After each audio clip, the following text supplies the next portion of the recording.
ಆತ್ಮೀಯ ಕೇಳುಗರೆ, ಪದವಿ ಪೂರ್ವ ಶಿಕ್ಷಣ ಒಂದು ಮಗುವಿನ ಮೇಲೆ ಬಹಳ ಒಂದು ಪ್ರಮುಖವಾದ ಘಟ್ಟ. ಹದಿಹರೆಯದ ಮಗು ಆ ಒಂದು ಪದವಿ ಪೂರ್ವ ಸಂದರ್ಭದೊಳಗೆ ಬಹಳ ಜಾಗೃತಿಯಿಂದ ಅಭ್ಯಾಸ ಮಾಡಿ ಜೀವನದ ಹಾದಿಯನ್ನು ಕಂಡುಕೊಳ್ಬೇಕಾಗ್ತದೆ. ವಯಸ್ಸು ಹದಿಹರೆಯದ ವಯಸ್ಸು ಬೇರೆ. ಮುಖ್ಯವಾಗಿ ಒಂದು ಜೀವನದೊಳಗೆ 3 ವಿಭಾಗಗಳು, ಕಲೆ ಇರಬಹುದು, ವಾಣಿಜ್ಯ ಇರಬಹುದು, ವಿಜ್ಞಾನ ಇರಬಹುದು. ಈ ಒಂದು 3 ವಿಭಾಗಗಳಲ್ಲಿ ಬೇರೆ ಬೇರೆ ಮುಂದೆ ತಮ್ಮ ಭವಿಷ್ಯವನ್ನು ಕಂಡುಕೊಳ್ಳೋ ನಿಟ್ಟಿನೊಳಗೆ ಸಾಕಷ್ಟು ಬೆವರು ಹರಿಸುವಂತಹ ಕೆಲಸ. ಇದೀಗ ಪದವಿ ಪೂರ್ವ ಪರೀಕ್ಷಾ ಸಮಯ. ಮಾರ್ಚ್ 1ರಿಂದ ಪದವಿ ಪೂರ್ವ ಪರೀಕ್ಷೆಗಳು ಆರಂಭ ಆಗ್ತಾ ಇವೆ. ವಿದ್ಯಾರ್ಥಿಗಳು ಬಹಳ ಗಂಭೀರವಾಗಿ ಅಭ್ಯಾಸ ಮಾಡ್ತಾ ಇದ್ದಾರೆ. ಹಾಗೆಯೇ ಅವರ ಆರೋಗ್ಯ ಕೂಡ ಅನುಲಕ್ಷಿಸಿಕೊಂಡು ಉತ್ತಮವಾದ ಒಂದು ಪರಿಪೂರ್ಣ ಆರೋಗ್ಯವನ್ನು ಇಟ್ಟುಕೊಂಡು ಉತ್ತಮವಾಗಿ ಪರೀಕ್ಷೆಗೆ ತಯಾರಿ ಮಾಡಿಕೊಳ್ಳಿ ಅಂತ ಹಾರೈಸ್ತಾ, ಇವತ್ತು ನಮ್ಮ ಧಾರವಾಡ ಆಕಾಶವಾಣಿಯ ಕೇಂದ್ರದೊಳಗೆ ಶಾಲಾ ಶಿಕ್ಷಣ ಪದವಿ ಪೂರ್ವ ಶಿಕ್ಷಣದ ಧಾರವಾಡ ಜಿಲ್ಲೆಯ ಉಪನಿರ್ದೇಶಕರು ಶ್ರೀ ಕೆಪಿ ಸುರೇಶ್ ಕೆಪಿ ಅವರು ನಮ್ಮ ಜೊತೆಗಿದ್ದಾರೆ. ಬಹಳ ಉತ್ಸಾಹಿ ಅಧಿಕಾರಿಗಳು. ಮತ್ತು ಇವತ್ತು ಸರ್ಕಾರಿ ಮಟ್ಟದೊಳಗೆ ಒಂದು ಉತ್ತಮವಾದ ಶಿಕ್ಷಣ ಎಲ್ಲರಿಗೂ ಸಮವಾಗಿ ಸಿಗಬೇಕು ಅನ್ನೋ ನಿಟ್ಟಿನೊಳಗೆ ಪ್ರಾಮಾಣಿಕ ಪ್ರಯತ್ನ ಮಾಡ್ತಾ ಇರೋಂಥವ್ರು.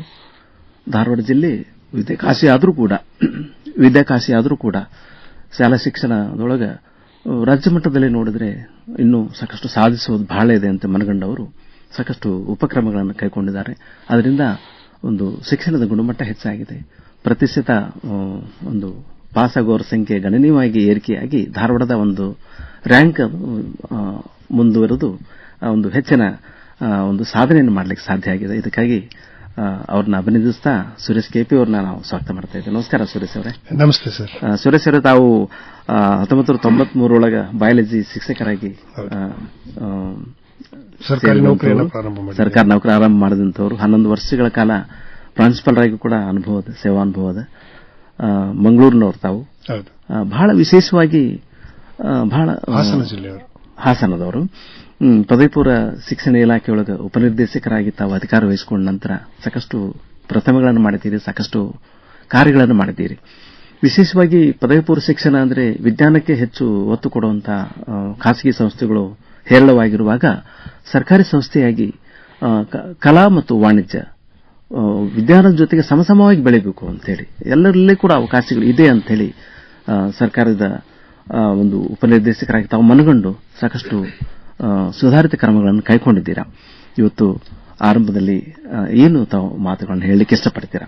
ಧಾರವಾಡ ಜಿಲ್ಲೆಗೆ ಶೈಕ್ಷಣಿಕವಾಗಿ ಬಹಳ ದೊಡ್ಡ ಹೆಸರಿದೆ. ಶೈಕ್ಷಣಿಕ ಚಟುವಟಿಕೆಗಳಿಗೆ ಪೂರಕವಾದ ವಾತಾವರಣ ಕೂಡ ಧಾರವಾಡ ಜಿಲ್ಲೆಯಲ್ಲಿ ತುಂಬಾ ಚೆನ್ನಾಗಿದೆ. ಅದನ್ನು ಮನಗಂಡು ನಾನು ಬಂದ ಈ 2 ವರ್ಷಗಳ ಅವಧಿಯಲ್ಲಿ ಶಿಕ್ಷಣಕ್ಕೆ ಅದು ವಿಶೇಷವಾಗಿ ಪಿಯುಸಿ ಶಿಕ್ಷಣಕ್ಕೆ ಹೆಚ್ಚು ಪ್ರಾಧಾನ್ಯತೆಯನ್ನು ಒತ್ತು ಕೊಡುವಂತ ಕೆಲಸವನ್ನ ಮಾಡಿದ್ದೇನೆ. ಇದರಲ್ಲಿ ಭಾಗಿಯಾದಂತಹ ನಮ್ಮ ಇಲಾಖೆಯ ಎಲ್ಲ ಪ್ರಾಂಶುಪಾಲರು, ನಮ್ಮ ಉಪನ್ಯಾಸಕರಿಗೆ ಮೊದಲನೇದಾಗಿ ನಾನು ಅಭಿನಂದನೆಗಳನ್ನು ಸಲ್ಲಿಸುತ್ತೇನೆ. ಇದಕ್ಕೆ ಪೂರಕವಾದ ವಾತಾವರಣವನ್ನು ಕಲಿಸಿಕೊಟ್ಟಂತಹ ನಮ್ಮ ಜಿಲ್ಲೆಯ ಜಿಲ್ಲಾಧಿಕಾರಿಗಳಿಗೆ ಮತ್ತು ಜಿಲ್ಲಾ ಪಂಚಾಯತ್ ಮುಖ್ಯ ಕಾರ್ಯನಿರ್ವಹಣಾಧಿಕಾರಿಗಳಿಗೆ ನಾನು ಪ್ರೀತಿಯ ಅಭಿನಂದನೆಗಳನ್ನ ಸಲ್ಲಿಸಲಿಕ್ಕೆ ನಾನು ಅವರಿಗೆ ಆಭಾರಿಯಾಗಿದ್ದೇನೆ. ಎಲ್ಲಾ ರೀತಿಯ ಸಹಕಾರವನ್ನ ಜಿಲ್ಲಾಧಿಕಾರಿಗಳು ವಿಶೇಷವಾಗಿ ನನಗೆ ನೀಡ್ತಾ ಬಂದಿದ್ದಾರೆ. ಹಾಗೂ ನಾನು ಮಾಡುವ ಎಲ್ಲಾ ಕೆಲಸಗಳಿಗೆ ನನ್ನಷ್ಟು ಮತ್ತು ನನಗಿಂತ ಹೆಚ್ಚಿನ ಪರಿಶ್ರಮವನ್ನು ನಮ್ಮ ಜಿಲ್ಲಾಧಿಕಾರಿಗಳು ದಿವ್ಯಾಪ್ರಭು ಮೇಡಮ್ ಅವರು ಮಾಡಿದ್ದಾರೆ. ಎಲ್ಲೆಲ್ಲಿ ಅವರು ಸಾಧ್ಯ ಇದೆ ಕಾಲೇಜುಗಳಿಗೆ ವಿಸಿಟ್ ಮಾಡಿ ಉಪನ್ಯಾಸಕರ ಜೊತೆ ಬೆರೆಯಲಿಕ್ಕೆ, ಮಕ್ಕಳ ಜೊತೆ ಬೆರೆಯಲಿಕ್ಕೆ, ಬೆರೆತು ಅವ್ರ ಜೊತೆ ಇರುವ ಕಷ್ಟ ಕಾರ್ಪಣ್ಯಗಳಿಗೆ ಸ್ಪಂದಿಸಿ ಯಾವ ರೀತಿ ಪರೀಕ್ಷೆಗಳಿಗೆ ತಯಾರಾಗಬೇಕು ಅನ್ನೋದನ್ನ ನನಗಿಂತ ಹೆಚ್ಚಾಗಿ ಅವರು ಹೇಳಿಕೊಟ್ಟಿದ್ದಾರೆ. ಹಾಗಾಗಿ ಅವರಿಗೆ ನಾನು ಅತ್ಯಂತ ಪ್ರೀತಿಯ ಅಭಿನಂದನೆಗಳನ್ನ ಸಲ್ಲಿಸಿ, ಧಾರವಾಡ ಜಿಲ್ಲೆಯಲ್ಲಿ ತಮಗೆಲ್ಲರಿಗೂ ತಿಳಿದಿರುವ ಹಾಗೆ ಶಿಕ್ಷಣ ಕಾಶಿ, ವಿದ್ಯಾಕಾಶಿ ಎಂಬ ಎಲ್ಲ ದೊಡ್ಡ ಹೆಗ್ಗಳಿಕೆ ಇದೆ. ಅದಕ್ಕೆ ಪೂರಕವಾದಂತಹ ವಾತಾವರಣ ಸೃಷ್ಟಿ ಮಾಡಲಿಕ್ಕೆ ನಾನು ಪ್ರಯತ್ನವನ್ನು ಮಾಡಿದ್ದೇನೆ. ಈ ಸಾರಿ ವಿಶೇಷವಾಗಿ ನಾವು ಧಾರವಾಡ ಜಿಲ್ಲೆಯಲ್ಲಿ ಸುಮಾರು 27,835 ವಿದ್ಯಾರ್ಥಿಗಳು. ನಾನು ಈ ಕಾರ್ಯಕ್ರಮದಲ್ಲಿ ಪರೀಕ್ಷೆಗೆ ಎಷ್ಟು ಗಮನವನ್ನು ಕೊಡಲಿಕ್ಕೆ ಬಯಸುತ್ತೇನೆ. ಇನ್ನು ಉಳಿದದನ್ನ ನಾವು ಆಮೇಲೆ ಚರ್ಚೆಯನ್ನ ಮಾಡೋಣ. ಹಾಗಾಗಿ ಧಾರವಾಡ ಜಿಲ್ಲೆಯಲ್ಲಿ ಈ ವರ್ಷ ಪರೀಕ್ಷೆ 1 ದ್ವಿತೀಯ ಪಿಯುಸಿ ವಾರ್ಷಿಕ ಪರೀಕ್ಷೆ 1ಕ್ಕೆ 27,835 ವಿದ್ಯಾರ್ಥಿಗಳು ಹಾಜರಾಗ್ತಾ ಇದ್ದಾರೆ. ಅದರಲ್ಲಿ ಧಾರವಾಡದಲ್ಲಿ 16 ಪರೀಕ್ಷಾ ಕೇಂದ್ರಗಳನ್ನ, ಹುಬ್ಬಳ್ಳಿಯಲ್ಲಿ 18 ಪರೀಕ್ಷಾ ಕೇಂದ್ರಗಳನ್ನ, ಅಣ್ಣಿಗೇರಿಯಲ್ಲಿ 1, ಕುಂದಗೋಳದಲ್ಲಿ 2, ಕಲಘಟಗಿಯಲ್ಲಿ 2, ಅಳ್ನಾವರದಲ್ಲಿ 1 ಮತ್ತು ನವಲಗುಂದದಲ್ಲಿ 1 ಪರೀಕ್ಷಾ ಕೇಂದ್ರವನ್ನು ಗೊತ್ತು ಮಾಡಿದ್ದೇವೆ. ಇದರಲ್ಲಿ ಕಲಾ ವಿಭಾಗದಲ್ಲಿ 5,413 ಮಕ್ಕಳು, ವಿಜ್ಞಾನ ವಿಭಾಗದಲ್ಲಿ 13,958 ಮಕ್ಕಳು ಮತ್ತು ವಾಣಿಜ್ಯ ವಿಭಾಗದಲ್ಲಿ 8,464 ಮಕ್ಕಳು ಹಾಜರಾಗ್ತಾ ಇದ್ದಾರೆ. ಈ ಪರೀಕ್ಷೆಗಳು ಇದೇ ಮಾರ್ಚ್ 1ನೇ ತಾರೀಕಿಂದ ಪ್ರಾರಂಭವಾಗಿ ಮಾರ್ಚ್ 20ನೇ ತಾರೀಕುವರೆಗೂ ನಡೆಯುತ್ತೆ. 12 ದಿನ ಪರೀಕ್ಷೆ ಇರುತ್ತೆ. ಕೆಲವು ವಿಷಯಗಳಿಗೆ ದಿನ ಬಿಟ್ಟು ದಿನ ಪರೀಕ್ಷೆ ನಡೆಯುತ್ತೆ, ಇನ್ನು ಕೆಲವು ವಿಷಯಗಳಿಗೆ ದಿನದ ಗ್ಯಾಪ್ ಇಲ್ಲದ ಹಾಗೆ ಪರೀಕ್ಷೆಗಳು ನಡೆಯುತ್ತೆ.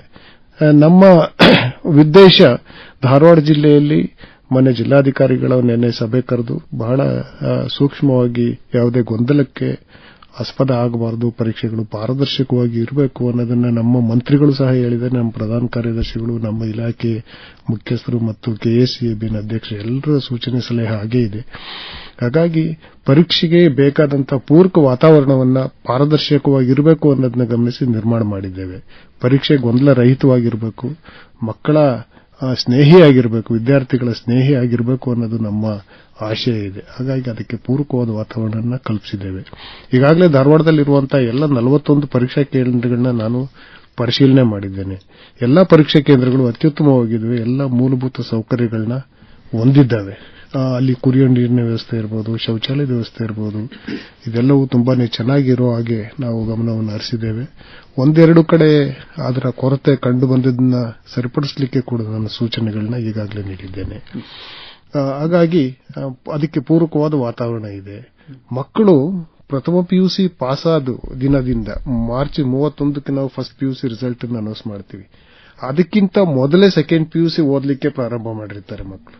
ಹಾಗಾಗಿ ಸುಮಾರು ಮಕ್ಕಳು 10 ತಿಂಗಳು ಪಿಯುಸಿ ದ್ವಿತೀಯ ಪಿಯುಸಿ ಓದೋದಿಲ್ಲ, 13-14 ತಿಂಗಳು ದ್ವಿತೀಯ ಪಿಯುಸಿಯನ್ನ ಓದ್ತಾರೆ. 13 ತಿಂಗಳು 14 ತಿಂಗಳು ಓದಿರ್ತಾರೆ. ಆ 12 ತಿಂಗಳು 13 ತಿಂಗಳು ಓದಿದ ಶ್ರಮವನ್ನ 3 ಗಂಟೆಗಳ ಪರೀಕ್ಷೆಯ ಸಿಸ್ಟಮ್ ಒಳಗಡೆ ಫಲಪ್ರದ ಆಗಬೇಕದು. ಹಾಗಾಗಿ ಅದಕ್ಕೆ ಪೂರಕವಾದ ಒಂದು ಅಟ್ಮಾಸ್ಫಿಯರ್ ವಾತಾವರಣವನ್ನು ನಾವು ಸುರೇಶ್ ಅವರೇ, ನಿಮಗೆ ಅಭಿನಂದನೆ ಸಲ್ಲಿಸ್ತೀವಿ. ಯಾಕಂದ್ರೆ ಧಾರವಾಡ ಆಕಾಶವಾಣಿಯ ಸಹಯೋಗದೊಂದಿಗೆ ಶಾಲಾ ಶಿಕ್ಷಣ ಪದವಿ ಪೂರ್ವ ಶಿಕ್ಷಣ ಇಲಾಖೆ ಧಾರವಾಡ ಜಿಲ್ಲೆ ತಾವು ಒಂದು ಕಾರ್ಯಕ್ರಮವನ್ನು ಫೋನ್ ಇನ್ ನೇರ ಕಾರ್ಯಕ್ರಮವನ್ನು ಮಾಡಿ, ಯಾಕಂದ್ರೆ ಒಂದು ಇಂಟರಪ್ಷನ್ ಈ ರೀತಿ ಪಿಯುಸಿ ಹಂತದಲ್ಲಿ ಧಾರವಾಡದಿಂದ ಆಕಾಶವಾಣಿಗೆ ನಮಗೆ ಸಹಾಯ ಪ್ರೋತ್ಸಾಹವನ್ನು ನೀಡಿ ಮಾಡಿದಂತ ಮೊದಲನೇ ಕಾರ್ಯಕ್ರಮ ಇರೋದ್ರಿಂದ ನನ್ನ ಅಭಿನಂದನೆಗಳನ್ನ ನಿಮಗೆ ಸಲ್ಲಿಸಲಿಕ್ಕೆ ಬಯಸ್ತೇನೆ. ಆಕಾಶವಾಣಿಯ ಎಲ್ಲ ಅಧಿಕಾರಿ ಸಿಬ್ಬಂದಿ ವರ್ಗರು ನನ್ನ ಪ್ರೀತಿ ಅಭಿನಂದನೆಗಳನ್ನ. ಯಾಕೆ ಹೇಳಿದ್ರೆ ಮಕ್ಕಳನ್ನ ಬೇಗ ರೀಚ್ ಆಗ್ಲಿಕ್ಕೆ ಆಕಾಶವಾಣಿ ಬಹಳ ಮುಖ್ಯ ಅಂತ ನನಗಾದ್ರೂ ಬಹಳ ಸಾರಿ ಅನಿಸಿದೆ. ಹಾಗಾಗಿ ನಿಮಗೂ ಕೂಡ ನನ್ನ ಪ್ರೀತಿ ಅಭಿನಂದನೆ. ಈ ಕಾರ್ಯಕ್ರಮವನ್ನು ಮಾಯಾರಾಮನ್ ಅವರು ನಡೆಸಿಕೊಡ್ತಾರೆ. ಅಂದ್ರೆ ಬೇರೆ ಬೇರೆ ಸಬ್ಜೆಕ್ಟ್, ಇವತ್ತು ಕೆಮಿಸ್ಟ್ರಿ, ಫಿಸಿಕ್ಸ್ ಇರ್ತದೆ, ನಾಳೆ ಅಂದ್ರೆ ಒಟ್ಟಾರೆ ಇವತ್ತಿನಿಂದ 25ನೇ ತಾರೀಕಿನವರೆಗೆ ವಾಣಿಜ್ಯ, ಕಲೆ ಹಾಗೂ ವಿಜ್ಞಾನ ವಿಷಯಗಳ ಕುರಿತಂತೆ ಸಾಕಷ್ಟು ವಿಸ್ತೃತವಾಗಿ ಮಕ್ಕಳು ತಮ್ಮ ಸಂದೇಹಗಳನ್ನು ಕೇಳಿ ತಜ್ಞರಿಂದ ಮಾಹಿತಿಯನ್ನು ಪಡ್ಕೊಳ್ಳಿ. ನಮ್ಮ ಜೊತೆಗೆ ಇವರಿದ್ದಾರೆ, ನಮ್ಮ ತೇಜಸ್ವಿನಿ ನಾರಾಯಣ್ಕರ್ ಅವರು, ಹಿರಿಯ ಪ್ರಾಂಶುಪಾಲರು, ಸರ್ಕಾರಿ ಪದವಿ ಪೂರ್ವ ಕಾಲೇಜು ದೇವರಹುಬ್ಬಳ್ಳಿಯಲ್ಲಿ ಕರ್ತವ್ಯ ನಿರ್ವಹಿಸ್ತಾ ಇದ್ದಾರೆ. ಅವರಿಗೂ ಕೂಡ ಆಡಳಿತದಲ್ಲಿ ಸಾಕಷ್ಟು ಅನುಭವ ಇದೆ. ತೇಜಸ್ವಿನಿ ನಾರಾಯಣ್ಕರ್ ಅವರೇ, ಹೇಗೆ ನಮ್ಮ ಮಕ್ಕಳಿಗೆ ಒಂದು ಜ್ವರವನ್ನು ಬಿಟ್ಟು, ಅದು ಪರೀಕ್ಷಾ ಜ್ವರ ಅಂತಲ್ಲ, ಅದು ಪರೀಕ್ಷೆಯನ್ನ ಒಂದು ಆತ್ಮೀಯತೆಯಿಂದ, ಒಂದು ಪ್ರೀತಿಯಿಂದ ನಾವು ವಿಶ್ವಾಸದಿಂದ, ಆತ್ಮವಿಶ್ವಾಸದಿಂದ ಎದುರಿಸಲಿಕ್ಕೆ ಸಾಧ್ಯ ಆದರೆ ಹೇಗೆ ಯಶಸ್ಸು ದೊರೆಯುತ್ತದೆ? ಯಾವ ಒಂದು ಅಭಯವನ್ನ ಮಕ್ಕಳಿಗೆ ನೀಡ್ತಾರೆ ಸಾಮಾನ್ಯವಾಗಿ? ನಾನು ತೇಜಸ್ವಿನಿ ನಾರಾಯಣ್ಕರ್ ಅಂತೇಳಿ, ಪ್ರಾಚಾರ್ಯರು, ಸರ್ಕಾರಿ ಪದವಿ ಪೂರ್ವ ಕಾಲೇಜು ದೇವರಹುಬ್ಬಳ್ಳಿ. ನಾನು ಸುಮಾರು ಒಂದು 10 ವರ್ಷಗಳಿಂದ ನಾನು ಪ್ರಾಚಾರ್ಯರಾಗಿ ಇಲ್ಲಿ ಕೆಲಸವನ್ನು ಮಾಡ್ತಾ ಇದ್ದೀನಿ. ಈಗ ಬಹಳಷ್ಟು ಬದಲಾವಣೆಗಳನ್ನು ನಾವು ಈ ವರ್ಷ ನೋಡ್ತಾ ಇದ್ದೀವಿ ಪರೀಕ್ಷೆಯಲ್ಲಿ. ಕಳೆದ ವರ್ಷಗಳಲ್ಲಿ ವೆಬ್ ಕಾಸ್ಟಿಂಗ್ ಇರಲಿಲ್ಲ, ಆದರೆ ಈ ಸರಿ ವೆಬ್ ಕಾಸ್ಟಿಂಗ್ ಇದೆ. ಅಲ್ಲದೇನೆ ಪರೀಕ್ಷೆ ಪೇಪರ್ಗಳಲ್ಲಿ ಕೂಡ 100 ಮಾರ್ಕ್ಸ್ಗೆ ಇರುವಂತಹ ಪೇಪರ್ ಈಗ 80 ಮಾರ್ಕ್ಸ್ಗೆ ಡಿಕ್ರೀಸ್ ಆಗಿದ್ದು ಇದೆ. ಅಲ್ಲದೇನೆ ಕಳೆದ ವರ್ಷ 3 ತಾಸು 15 ನಿಮಿಷ ಪರೀಕ್ಷೆ ಇತ್ತು, ಅದನ್ನು ಕಡಿಮೆ ಮಾಡಿ ಕೇವಲ 3 ತಾಸುಗಳವರೆಗೆ ಮಾತ್ರ ಪರೀಕ್ಷೆಯನ್ನು ನಾವು ನಡೆಸ್ತಾ ಇದ್ದೀವಿ. ಇಲ್ಲಿ ನಾನು ಏನು ಹೇಳಕ್ಕೆ ಬಯಸ್ತೀನಿ ಅಂತಂದ್ರೆ, ಮಕ್ಕಳು ಪರೀಕ್ಷೆ ಬಗ್ಗೆ ಬಹಳ ಭಯವನ್ನು ಇಟ್ಕೊಂಡಿರ್ತಾರೆ. ಏನ್ ಓದಿರ್ತಾರಲ್ಲ ಅದನ್ನ ಮರೆತು ಹೋಗ್ಬಿಡ್ತಾರೆ ಪರೀಕ್ಷೆ ಅಂದ ತಕ್ಷಣ. ಆ ತರ ಭಯ ಯಾರಿಗೋ ಬೇಕಾಗಿಲ್ಲ. ಯಾಕಂತಂದ್ರೆ ಇದು ಎಕ್ಸಾಮ್ ಇರೋದು ಸ್ಟೂಡೆಂಟ್ಸ್ ಫ್ರೆಂಡ್ಲಿ ಅಂತಾನೆ ಇದೆ. ಇಲ್ಲಿ ನಾವು ಯಾವುದೇ ರೀತಿ ಭಯವನ್ನು ಪಡ್ಕೊಳ್ಳುವಂತಹ ಚಾನ್ಸನೇ ಇಲ್ಲ. ವೆಬ್ ಕಾಸ್ಟಿಂಗ್ ಇದ್ರೂ ಕೂಡ ಅಲ್ಲಿ ಯಾವುದೇ ರೀತಿ ಭಯ ಇರೋದಿಲ್ಲ. ಒಳ್ಳೆ ರೀತಿಯ ಸ್ಟಡಿಯನ್ನು ಮಾಡಿದವರಿಗೆ ಇಲ್ಲಿ ಉತ್ತಮ ಅವಕಾಶವನ್ನ ನಾವು ಕಲ್ಪಿಸಿಕೊಡ್ಲಿಕ್ಕೆ ಅವಕಾಶ ಆಗ್ತದೆ. ಬಹಳ ಸಂತೋಷ. ಮಕ್ಕಳು ಕಾಯ್ತಾ ಇದ್ದಾರೆ, ಯಾಕಂದ್ರೆ ಸಬ್ಜೆಕ್ಟ್ ಎಕ್ಸ್ಪರ್ಟ್ಸ್ ಬಂದಿದ್ದಾರೆ ಅಂತ ಹೇಳಿ ಅವರಿಗೆ ತಮ್ಮ ಸಂದೇಹಗಳನ್ನ ಇಟ್ಕೊಂಡಿದ್ದಾರೆ. ಆದರೆ ಕೊನೆಯದಾಗಿ ಕೆಪಿ ಸುರೇಶ್ ಅವರೇ, ಒಂದಿಷ್ಟು ಅಭಯದ ಮಾತುಗಳನ್ನ, ಯಾಕಂದ್ರೆ ತಾವು ಸರ್ಕಾರಿ ವ್ಯವಸ್ಥೆಯೊಳಗೆ ಕೆಲಸ ಮಾಡ್ತಾ ಇದ್ದೀರಿ. ಆಗ್ಲೇ ಹೇಳಿದಂಗೆ ವಿಜ್ಞಾನದ ಒಂದು ವಿದ್ಯಾರ್ಥಿಗಳಿಗೆ ಖಾಸಗಿ ಶಿಕ್ಷಣ ಸಂಸ್ಥೆಗಳು ಸಾಕಷ್ಟು ಸಹಕಾರ ನೀಡಿ ಇವತ್ತು ಜೀವನದೊಳಗೆ ಒಂದು ದಾರಿ ಕಂಡುಕೊಳ್ಳಕ್ಕೆ ನೆರವಾಗಿವೆ. ಸರ್ಕಾರಿ ಸಂಸ್ಥೆಗಳು ಕೂಡ ಸಹಾಯ ಆಗಿದೆ. ಆದರೆ ಮುಖ್ಯವಾಗಿ ಈ ಕಲೆ ಮತ್ತು ವಾಣಿಜ್ಯ ವಿಭಾಗದಲ್ಲಿ ಕೂಡ ಹೇರಳವಾದ ಅವಕಾಶಗಳಿದೆ. ಆ ವಿದ್ಯಾರ್ಥಿಗೂ ಕೂಡ ಸಾಕಷ್ಟು ಅವಕಾಶಗಳಿದೆ. ಹೀಗೆ ಒಂದು ಯಾವುದೇ ತಾರತಮ್ಯ ಇಲ್ಲದೆ, ಯಾವುದೇ ಭೇದ ಭಾವ ಇಲ್ಲದೆ ಮಕ್ಕಳು ಯಾವ ಒಂದು ವಿಭಾಗದಲ್ಲಿದ್ದರೂ ಕೂಡ ನಾವು ಯಶಸ್ಸನ್ನು ಪಡಿತೀವಿ ಅನ್ನೋ ಒಂದು ವಿಶ್ವಾಸವನ್ನು ತಾವು ಹುಟ್ಟಿಸ್ತಾ ಇದ್ದಿರಲ್ಲ, ಅದು ನಮಗೆ ನಿಜವಾಗಿ ಸಂತೋಷವನ್ನು ತಂದದ. ಏನು ಕೊನೆಯದಾಗಿ ಒಂದೆರಡು ಉತ್ತಮ ಮಾತುಗಳನ್ನು ಒಬ್ಬ ಆಡಳಿತಾಧಿಕಾರಿಯಾಗಿ ಮಕ್ಕಳಿಗೆ ಹೇಳ್ತೀರಾ? ಮಕ್ಕಳ ಮಧ್ಯದಲ್ಲಿ ಯಾವುದೇ ಭಿನ್ನಭೇದ ಇಲ್ಲ. ಕಲಾ ವಿಭಾಗ, ವಾಣಿಜ್ಯ ವಿಭಾಗ, ವಿಜ್ಞಾನ ವಿಭಾಗ ಅನ್ನೋ ಯಾವುದೇ ಭೇದವಿಲ್ಲದೆ ಪರೀಕ್ಷೆಗಳು ಎಲ್ರಿಗೂ ಸಮಾನವಾದ ಅವಕಾಶಗಳನ್ನ ಕಲ್ಪಿಸೋದ್ರಿಂದ ಮಕ್ಕಳು ತಮ್ಮ ತಾವು ಕೆಳಮೈಗೆ ಒಳಗಾಗದೆ ಪರೀಕ್ಷೆಯನ್ನ ಬರೆದ್ರೆ ಎಲ್ರಿಗೂ ಉತ್ತಮವಾದ ಭವಿಷ್ಯ ಇದೆ. ಹಾಗಾಗಿ ಪರೀಕ್ಷೆಯನ್ನ ಚಂದವಾಗಿ, ಅಂದವಾಗಿ ಅವರ ಭವಿಷ್ಯವನ್ನ ರೂಪಿಸುವ ಕಡೆಗೆ ಮಕ್ಕಳು ಗಮನ ಕೇಂದ್ರೀಕರಿಸಿದ್ರೆ ಅತ್ಯುತ್ತಮವಾದ ಭವಿಷ್ಯವನ್ನು ಕಂಡುಕೊಳ್ಳಲಿಕ್ಕೆ, ಅವರ ಭವಿಷ್ಯವನ್ನು ಕಟ್ಟಿಕೊಳ್ಳಲಿಕ್ಕೆ, ಅವರ ತಂದೆ ತಾಯಿಗಳು ಒಳ್ಳೆ ಹೆಸರನ್ನ ತರಲಿಕ್ಕೆ, ಅವರು ಕಲಿತ ಶಿಕ್ಷಣ ಸಂಸ್ಥೆಗೆ ಒಳ್ಳೆ ಹೆಸರನ್ನ ತರಲಿಕ್ಕೆ ಖಂಡಿತ ಸಾಧ್ಯ ಇದೆ ಅನ್ನೋದು ನನ್ನ ಆಶೆ. ಅವರಿಂದ ಮಕ್ಕಳು ಕೂಡ ಕಾಯ್ತಾ ಇದ್ದಾರೆ. ಇವತ್ತು ಅಂದ್ರೆ ಆರಂಭದ ದಿವಸ ವಿಜ್ಞಾನದ ವಿಷಯಗಳ ಕುರಿತಂತೆ ನಿಮ್ಮ ಸಂದೇಹಗಳನ್ನು ಕೇಳಬಹುದು. ದೂರವಾಣಿ ಕರೆಗಳು 244341 244341 244341 ಹೊರಗಿನಿಂದ ಕರೆ ಮಾಡೋರಿದ್ರೆ 0836 ಕೋಡ್ಗಳನ್ನು ಬಳಸಿ ಮಕ್ಕಳೇ. ಪಾಲಕರು ಕೂಡ ಪ್ರಶ್ನೆಗಳನ್ನು ಕೇಳಬಹುದು. ಯಾಕಂದ್ರೆ ಕೆಲವೊಂದಿಷ್ಟು ಸೈಕಾಲಜಿಕಲ್ ತೊಂದರೆಗಳಿರ್ತವೆ, ಮಾನಸಿಕವಾಗಿ ಹದಿಹರೆಯದೇ ಇರುವುದರಿಂದ ಅವರಿಗೆ ಕೂಡ ಒಂದು ಅನುಮಾನಗಳಿರ್ತಾವೆ. ಆ ದೃಷ್ಟಿಯಿಂದ ಇವತ್ತು ಫಿಸಿಕ್ಸ್ ಮತ್ತು ಕೆಮಿಸ್ಟ್ರಿ ವಿಷಯ ಕುರಿತಂತೆ ನಿಮ್ಮ ಪ್ರಶ್ನೆಗಳನ್ನು ನೀವು ಕೇಳಿ. ಈ ಕಾರ್ಯಕ್ರಮವನ್ನು ನಡೆಸಿಕೊಡ್ಲಿಕ್ಕೆ ನಮ್ಮ ಜೊತೆ ಮಾಯಾರಾಮನ್ ಅವರಿದ್ದಾರೆ. Wish all the best. ನಿಮಗೆ ಉತ್ತಮವಾದ ಸಾಧನೆಯನ್ನು ಮಾಡ್ರಿ ಮಕ್ಕಳೇ ಅಂತ ಕೋರ್ಕೊಳ್ತಾ ಓಲ್ ಟು ಮಾಯಾರಾಮನ್ ಅಂಡ್ ಎಕ್ಸ್ಪರ್ಟ್ಸ್. ಧನ್ಯವಾದ ಶರಣಬಸವ ಚೋಳಿನವರಿಗೆ. ಯುವ ಶ್ರೋತೃಗಳೇ, ತಮಗೆಲ್ಲ ನಮಸ್ಕಾರ, ಪ್ರೀತಿಯ ಸ್ವಾಗತ ಸುಸ್ವಾಗತ ಕಾರ್ಯಕ್ರಮಕ್ಕೆ. ಇಷ್ಟೊತ್ತು ಶಾಲಾ ಶಿಕ್ಷಣ ಇಲಾಖೆ ಪದವಿ ಪೂರ್ವ ಶಿಕ್ಷಣ ಧಾರವಾಡ ಜಿಲ್ಲೆ ಧಾರವಾಡ ಇಲ್ಲಿಯ ಉಪನಿರ್ದೇಶಕರಾದ ಸುರೇಶ್ ಕೆಪಿ ಅವರು, ಹಂಗನ ಹಿರಿಯ ಪ್ರಾಚಾರ್ಯರಾದಂತಹ ತೇಜಸ್ವಿನಿ ನಾರಾಯಣ್ಕರ್ ಅವರು ಮಕ್ಕಳಿಗೆ ಒಂದು ರೀತಿಯ ಮಾನಸಿಕ ಸ್ಥೈರ್ಯವನ್ನ ತುಂಬುವಂತಹ ಕೆಲಸವನ್ನ ಮಾಡಿದ್ರು. ಈ ಹಿನ್ನೆಲೆಯೊಳಗ ಧಾರವಾಡ ಜಿಲ್ಲೆಯೊಳಗ ಹಮ್ಮಿಕೊಂಡಂತಹ ವಿವಿಧ ಕಾರ್ಯಗಳು, ಕಾರ್ಯಚಟುವಟಿಕೆಗಳ ಬಗ್ಗೆ ಕೂಡ ಅವರು ಹೇಳಿದ್ರು. ಅವರಿಗೆ ನಿಮ್ಮೆಲ್ಲರ ಪರವಾಗಿ ಧನ್ಯವಾದಗಳನ್ನು ಅರ್ಪಿಸ್ತಾ, ಇನ್ನ ತಡ ಮಾಡಲಾರದೆ ಇವತ್ತಿನ ವಿಷಯಗಳು ಯಾವುವು ಅಂತ ನಿಮಗೆ ಹೇಳ್ಬಿಡ್ತೀನಿ. ಇವತ್ತ ವಿಜ್ಞಾನ ಕ್ಷೇತ್ರದೊಳಗಿನ ಯಾವ ವಿಷಯಗಳು ಅಂತ ನಿಮ್ಗೆ ಕುತೂಹಲ ಇರಬಹುದು. ಭೌತಶಾಸ್ತ್ರ ಹಾಗೂ ರಸಾಯನಶಾಸ್ತ್ರ ಈ ವಿಷಯಗಳ ಬಗೆಗಿನ ನಿಮ್ಮ ಪ್ರಶ್ನೆಗಳಿಗೆ ಉತ್ತರ ನೀಡಲಿಕ್ಕೆ ಬಂದಾರ ವಿಷಯ ತಜ್ಞರಾದಂತಹ ದೇವರಾಜ್ ತಳಕಲ್ಲು ಅವರು, ಜಾವೇದ್ ಐ ಮೂಡಿ ಅವರು. ದೇವರಾಜ್ ತಳಕಲ್ಲು ಹಾಗೂ ಜಾವೇದ್ ಐ ಮೂಡಿ ಅವರೇ, ನಿಮಗೆ ನಮಸ್ಕಾರ. ಕಾರ್ಯಕ್ರಮಕ್ಕೆ ಪ್ರೀತಿಯ ಸ್ವಾಗತ. ನಮಸ್ಕಾರ ಮೇಡಮ್. ಈಗ ನಮ್ಮ ವಿದ್ಯಾರ್ಥಿಗಳು ಬಹಳ ಕುತೂಹಲದಿಂದ ಕಾಯ್ಕೋತ ಕೂತಾರ ಕಾರ್ಯಕ್ರಮದೊಳಗ ಪ್ರಶ್ನೆ ಕೇಳಲಿಕ್ಕೆ. ಅವರಿಗೆ ಇನ್ನೂ ಒಂದು ಸಲ ನಾನು ಸಂಖ್ಯೆಗಳನ್ನ ಹೇಳಿಬಿಡ್ತೀನಿ. 244341 244341 ಅಥವಾ 244341 ಈ ಸಂಖ್ಯೆಗಳನ್ನ ಬಳಸಿ ತಮಗೆ ಇರುವಂತಹ ಪ್ರಶ್ನೆಗಳಿಗೆ ಸರಿಯಾದ ಉತ್ತರವನ್ನ ಕಂಡುಕೊಳ್ಳಬಹುದು. ಮೊದಲಿಗೆ ಒಂದು ಕಿರು ಪರಿಚಯ ಮಾಡಿಕೊಡ್ತೀನಿ. ದೇವರಾಜ್ ತಳಕಲ್ಲು ಅವರು ಭೌತಶಾಸ್ತ್ರ ವಿಷಯದ ಬಗೆಗಿನ ಪ್ರಶ್ನೆಗಳಿಗೆ ಉತ್ತರಿಸಲಿಕ್ಕೆ ಬಂದಾರ. ಇವರು ಕಲಘಟಗಿಯ ಗವರ್ನಮೆಂಟ್ ಸೈನ್ಸ್ ಕಾಲೇಜ್ ಅಂದ್ರೆ ಸರ್ಕಾರಿ ವಿಜ್ಞಾನ ಕಾಲೇಜಿನೊಳಗ ಸೀನಿಯರ್ ಲೆಕ್ಚರರ್ ಆಗಿ ಕಾರ್ಯ ಮಾಡ್ತಾ ಇದ್ದಾರೆ. ನ್ಯೂಕ್ಲಿಯರ್ ಫಿಸಿಕ್ಸ್ನೊಳಗ ಎಂಎಸ್ಸಿ ಪೂರೈಸ್ಯಾರ. ಕರ್ನಾಟಕ ವಿಶ್ವವಿದ್ಯಾಲಯದಿಂದ ಬಿಎಡ್ ಕೂಡ ಪೂರ್ತಿ ಮಾಡ್ಯಾರ. ಕಳೆದ 15 ವರ್ಷಗಳಿಂದ ಈ ಬೋಧನೆಯ ಕ್ಷೇತ್ರದೊಳಗ ತೊಡಗಿಸಿಕೊಂಡಾರ. ಹಾಗಾಗಿ ಯುವ ಶ್ರೋತೃಗಳೇ, ಭೌತಶಾಸ್ತ್ರ ವಿಷಯದ ಬಗೆಗಿನ ನಿಮ್ಮ ಪ್ರಶ್ನೆಗಳಿಗೆ ಉತ್ತರ ನೀಡ್ತಾರೆ ದೇವರಾಜ್ ತಳಕಲ್ಲು ಅವರು. ಇನ್ನು ರಸಾಯನಶಾಸ್ತ್ರ ವಿಷಯಕ್ಕೆ ಸಂಬಂಧಪಟ್ಟಂಗ ಉತ್ತರ ನೀಡಲಿಕ್ಕೆ ಜಾವೇದ್ ಐ ಮೂಡಿ ಅವರಿದ್ದಾರೆ. ಧಾರವಾಡದ ಕಿಟೆಲ್ ವಿಜ್ಞಾನ ಕಾಲೇಜಿನೊಳಗ ಸೀನಿಯರ್ ಲೆಕ್ಚರರ್ ಆಗಿ ಕಾರ್ಯ ಮಾಡ್ತಾ ಇದ್ದಾರೆ ಜಾವೇದ್ ಐ ಮೂಡಿಯವರು. ಆರ್ಗ್ಯಾನಿಕ್ ಕೆಮಿಸ್ಟ್ರಿ ಒಳಗ ಎಂಎಸ್ಸಿ ಪಡ್ಕೊಂಡವರು. ದಿಲ್ಲಿಯ ಇಗ್ನೋದಿಂದ ಬಿಎಡ್ ಕೂಡ ಪೂರ್ಣ ಮಾಡ್ಯಾರ. ಬೆಳಗಾವಿಯ ಬಿಟಿಯುನಿಂದ ಪಿಎಚ್ಡಿಯನ್ನ ಮಾಡ್ತಾ ಇದ್ದಾರೆ. ಕಳೆದ 15 ವರ್ಷಗಳಿಂದ ಬೋಧನೆಯ ಕ್ಷೇತ್ರದೊಳಗ ಕಾರ್ಯ ಮಾಡ್ತಾ ಇದ್ದಾರೆ ಜಾವೇದ್ ಐ ಮೂಡಿಯವರು. ಇವರು ರಸಾಯನಶಾಸ್ತ್ರಕ್ಕೆ ಸಂಬಂಧಪಟ್ಟಂತಹ ಪ್ರಶ್ನೆಗಳಿಗೆ ಉತ್ತರ ನೀಡ್ತಾರೆ. ಮಕ್ಕಳೇ, ಇನ್ನು ತಡ ಯಾಕ? ನಿಮ್ಗ ಈಗಾಗಲೇ ನೀವು ಓದಿ ಎಲ್ಲವನ್ನೂ ಕರಗತ ಮಾಡಿಕೊಳ್ಳುವಂತಹ ಒಂದು ಸ್ಥಿತಿಯೊಳಗಿದ್ದೀರಿ. ಈ ಸಂದರ್ಭದೊಳಗೆ ಎದುರಾಗುವಂತಹ ಪ್ರಶ್ನೆಗಳು, ಈ ನಿಮ್ಮ ಪ್ರಶ್ನೆಗಳಿಗೆ ಉತ್ತರ ಕೊಡ್ತಾರ. ಅದಕ್ಕಿಂತ ಮುಂಚೆ ನಮ್ಮ ವಿಷಯ ತಜ್ಞರು ತಮ್ಮ ತಮ್ಮ ವಿಷಯಗಳ ಬಗ್ಗೆ ಒಂದಷ್ಟು ಮಾಹಿತಿಯನ್ನ ನೀಡ್ತಾರೆ. ಮೊದಲಿಗೆ ಭೌತಶಾಸ್ತ್ರ ಪ್ರಾಧ್ಯಾಪಕರಾದಂತಹ ದೇವರಾಜ್ ತಳಕಲ್ಲು ಅವರು ಒಂದಿಷ್ಟು ವಿಷಯಗಳನ್ನು ನಮ್ಮ ವಿದ್ಯಾರ್ಥಿಗಳೊಂದಿಗೆ ಹಂಚಿಕೊಳ್ತಾರೆ. ಧನ್ಯವಾದಗಳು ಮೇಡಮ್. ನಮಸ್ಕಾರ ಕೇಳುಗರಿಗೆ. ನಾನು ಮೊದಲಿಗೆ ಈ ವರ್ಷ 2024-25ರಲ್ಲಿ ಮೇಜರ್ ಆಗಿ ಏನ್ ಚೇಂಜ್ ಆಗಿದೆ ಕ್ವಶನ್ ಪೇಪರ್ ಪ್ಯಾಟರ್ನ್ ಅಲ್ಲಿ ಅನ್ನೋದನ್ನ ಸಂಕ್ಷಿಪ್ತವಾಗಿ ಹೇಳಕ್ ಬಯಸ್ತೀನಿ. ಇದು ಬಹಳ ಮಹತ್ವದ ಸಂಗತಿ ಸರ್, ನಮ್ಮ ಹುಡುಗರಿಗೆ ಗೊತ್ತಾಗಬೇಕಿದು.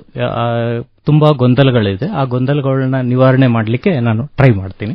ಸೊ ಈ ವರ್ಷ ಪ್ರತಿ ವರ್ಷ ನಮಗೆ 115 ಮಾರ್ಕ್ಸಿಗೆ ಇರ್ತಿದ್ದಂತ ಕ್ವಶನ್ ಪೇಪರ್ ಈ ಸರಿ 105 ಮಾರ್ಕ್ಸಿಗೆ ಬರ್ತಾ ಇದೆ. ಅಂದ್ರೆ 10 ಮಾರ್ಕ್ಸ್ಗಳು ರಿಡಕ್ಷನ್ ಆಗಿದೆ, ಕಡಿಮೆ ಆಗಿದೆ. ಸೊ ಕ್ವಶನ್ಸ್ ಅಷ್ಟೇ, ಭೌತಶಾಸ್ತ್ರದಲ್ಲಿ 48 ಪ್ರಶ್ನೆಗಳಿದ್ದು 45 ಪ್ರಶ್ನೆಗಳಾಗಿ ಕಡಿಮೆ ಆಗಿದ್ದಾವೆ. ಸೊ ಅದರಲ್ಲಿ 2 ಮಾರ್ಕ್ಸಿಂದ 1 ಪ್ರಶ್ನೆ, 3 ಮಾರ್ಕ್ಸಿನ 1 ಪ್ರಶ್ನೆ ಮತ್ತು 5 ಮಾರ್ಕ್ಸಿನ 1 ಪ್ರಶ್ನೆ ಕಡಿಮೆ ಆಗಿದೆ. ಅದೇ ರೀತಿಯಲ್ಲಿ ಮೇಜರ್ ಚೇಂಜ್ ಅಂದ್ರೆ ಎಲ್ಲಾ ಸಬ್ಜೆಕ್ಟ್ ಅಲ್ಲೂ 15 ನಿಮಿಷಗಳ ಕಾಲಾವಧಿಯನ್ನು ಕಡಿಮೆ ಮಾಡಲಾಗಿದೆ. ಸೊ 3 ಗಂಟೆ 15 ನಿಮಿಷ ಇದ್ದಿದ್ದು ಈಗ 3 ಗಂಟೆಗೆ ಬಂದಿದೆ. ಅದರಲ್ಲಿ 15 ನಿಮಿಷ ನಿಮಗೆ ಪ್ರಶ್ನೆ ಪತ್ರಿಕೆಯನ್ನು ಓದಲಿಕ್ಕೆ ಸಮಯ ಇದೆ. 2 ತಾಸು ಮತ್ತೆ 45 ನಿಮಿಷಗಳಲ್ಲಿ ನೀವು ಆನ್ಸರ್ಸ್ ಅನ್ನ ಮಾಡಬಹುದು. ಇನ್ನೊಂದು, ಈ ವರ್ಷ ತುಂಬಾ ಮಕ್ಕಳಿಗೆ ಡೌಟ್ ಇರೋದು ಅಥವಾ ಗೊಂದಲ ಇರೋದು ಅಂತಂದ್ರೆ ಬ್ಲೂ ಪ್ರಿಂಟ್ ಬಗ್ಗೆ. ಈ ನೀಲನಕ್ಷೆ ಈಗ ಈ ವರ್ಷ ಫಿಕ್ಸ್ ಇಲ್ಲ. ಅಂದ್ರೆ ಒಂದೇ ಬ್ಲೂ ಪ್ರಿಂಟ್ಗೆ ಕ್ವಶನ್ ಪೇಪರ್ ಅನ್ನು ತಯಾರಿಸಲಾಗಲ್ಲ. ಪ್ರಶ್ನೆ ಪತ್ರಿಕೆ ತಯಾರಕರು ತಮ್ಮ ತಮ್ಮ ಬ್ಲೂ ಪ್ರಿಂಟ್ ಅನ್ನ ರೆಡಿ ಮಾಡ್ತಾರೆ. ಆದರೆ ಅದಕ್ಕೆ ಆತಂಕ ಪಡುವ ಅಗತ್ಯವಿಲ್ಲ. ಯಾಕಂದ್ರೆ ಚಾಪ್ಟರ್ ವೈಸ್ ವೆಯ್ಟೇಜ್ ಅಂತ ಏನ್ ಹೇಳ್ತೀವಿ, ಅಂದ್ರೆ ಒಂದು ಪಾಠಕ್ಕೆ ಸೀಮಿತವಾದಂತ ಮಾರ್ಕ್ಸ್ ಏನಿದೆ ಅದು ಸೇಮ್ ಇರುತ್ತೆ. ಸೊ ಅದನ್ನ ಇಟ್ಕೊಂಡು ನಾವು ಮಾಡ್ತಾ ಇರ್ತಾರೆ. ದೇವರಾಜ್ ತಳಕಲ್ಲು ಅವರೇ ಧನ್ಯವಾದ. ಈಗ ಜಾವೇದ್ ಐ ಮೂಡಿ ಅವರು ಕೂಡ ಪರೀಕ್ಷೆಗೆ ಸಂಬಂಧಪಟ್ಟಂತೆ ಒಂದಷ್ಟು ವಿಷಯಗಳನ್ನು ನಮ್ಮ ವಿದ್ಯಾರ್ಥಿಗಳೊಂದಿಗೆ ಹಂಚಿಕೊಳ್ತಾರೆ. ಮೊದಲನೇದಾಗಿ ಎಲ್ಲರಿಗೂ ನಮಸ್ಕಾರಗಳು. ಈಗ ತಳಕಲ್ ಸರ್ ಹೇಳ್ದಂಗೆ ಒಂದಿಷ್ಟು ಚೇಂಜಸ್ ವೇರಿಯೇಷನ್ಸ್ ಆಗಿದಾವ ಲಾಸ್ಟ್ ಇಯರ್ ಕಂಪೇರ್ ಮಾಡಿದ್ರೆ. ಒಂದ್ ಸ್ವಲ್ಪ ಅದರದ್ದು ಕಂಪ್ಯಾರಿಸನ್ ಏನ್ ಚೇಂಜಸ್ ಆಗಿದೆ ಅದನ್ನ ಹೇಳ್ತೇನೆ. ಫಿಸಿಕ್ಸ್ ಸಬ್ಜೆಕ್ಟ್ ತರಾನ ಕೆಮಿಸ್ಟ್ರಿ ಸಬ್ಜೆಕ್ಟ್ ದಲ್ಲಿ ಮೊದಲು 115 ಮಾರ್ಕ್ಸ್ಗೆ ನಾವು 70 ಮಾರ್ಕ್ಸ್ ಬರೀಬೇಕಾಗಿತ್ತು. ಇವಾಗ 10 ಮಾರ್ಕ್ಸ್ ಅನ್ನ ಕಡಿಮೆ ಮಾಡಿ 105 ಮಾರ್ಕ್ಸ್ಗೆ 70 ಮಾರ್ಕ್ಸ್ ಅನ್ನ ಬರೀಬೇಕಾಗ್ತದೆ. ನಂಬರ್ ಆಫ್ ಕ್ವಶನ್ಸ್ ಹೇಳೋದಾದ್ರೆ ಮೊದಲ 49 ಕ್ವಶನ್ಸ್ ಇರ್ತಿದ್ವು, ಈಗ 46 ಕ್ವಶನ್ಸ್ ಅದಾವ. ಅಂದ್ರೆ 3 ಕ್ವಶನ್ಸ್ ಕಡಿಮೆ ಆಗಿರ್ತದೆ. ಅದರ ತಕ್ಕಂಗ ಸಮಯನೂ ಕಡಿಮೆ ಮಾಡಿದ್ದಾರೆ. ಮೊದಲ 3 ತಾಸು 15 ನಿಮಿಷದ್ದು ಕಂಪ್ಲೀಟ್ ಪೇಪರ್ ಇರ್ತಿತ್ತು. 15 ನಿಮಿಷ ಆ ಕ್ವಶನ್ ಪೇಪರ್ ನ ಓದ್ಲಿಕ್ಕೆ, 3 ತಾಸು ಅದನ್ನ ಸಾಲ್ವ್ ಮಾಡ್ಲಿಕ್ಕೆ ಇತ್ತು. ಈಗ 3 ತಾಸು ಕಂಪ್ಲೀಟ್ ಆಗಿ ಆ ಕ್ವಶನ್ ಪೇಪರ್ ಇರ್ತದೆ.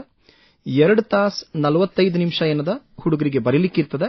15 ನಿಮಿಷ ಆ ಕ್ವಶನ್ ಪೇಪರ್ ನ ಓದ್ಲಿಕ್ಕೆ ಇರ್ತದೆ.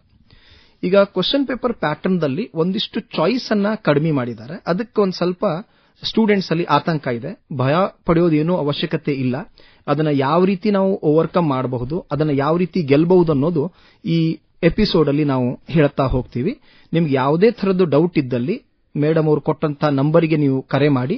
ನಿಮ್ಗೆ ಏನೇ ಡೌಟ್ ಇದ್ರೂ ಅದನ್ನ ಕೇಳಿ, ನಾವು ಅದನ್ನ ಕ್ಲಿಯರ್ ಮಾಡಲಿಕ್ಕೆ ಟ್ರೈ ಮಾಡ್ತೀವಿ. ಹಾಗಾದ್ರೆ ಈಗ ಒಂದೊಂದೇ ಕರೆಗಳನ್ನ ತಗೊಳ್ಳೋಣಂತ. ನವೀನ್ ಮಹಾಲೆ ಅವರು ನಮ್ಗೆ ಕರೆ ಕೊಡ್ಲಿಕ್ಕೆ ಇದ್ದಾರೆ. ಮೊದಲನೇ ಕರೆ ಯಾರ್ದು ಅಂತ ನೋಡೋಣ. ನವೀನ್, ಹಲೋ ಹಲೋ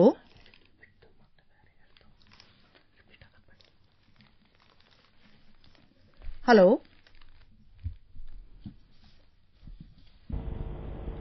ಹಲೋ ಕರೆ ಮತ್ತೊಂದು ತಗೊಳ್ಳೋಣ. ಹಲೋ ಹಲೋ, ಹಾ ಹೇಳ್ರಿ, ಯಾರು ಮಾತಾಡೋದು? ಪಿಯುಸಿ ಪರೀಕ್ಷಾ ಸಿದ್ಧತೆ ಕುರಿತಂತೆ ಫೋನ್ ಇನ್ ಕಾರ್ಯಕ್ರಮ ಇದು. ಹಾ ಮ್ಯಾಮ್, ನಮಸ್ತೆ ಮ್ಯಾಮ್.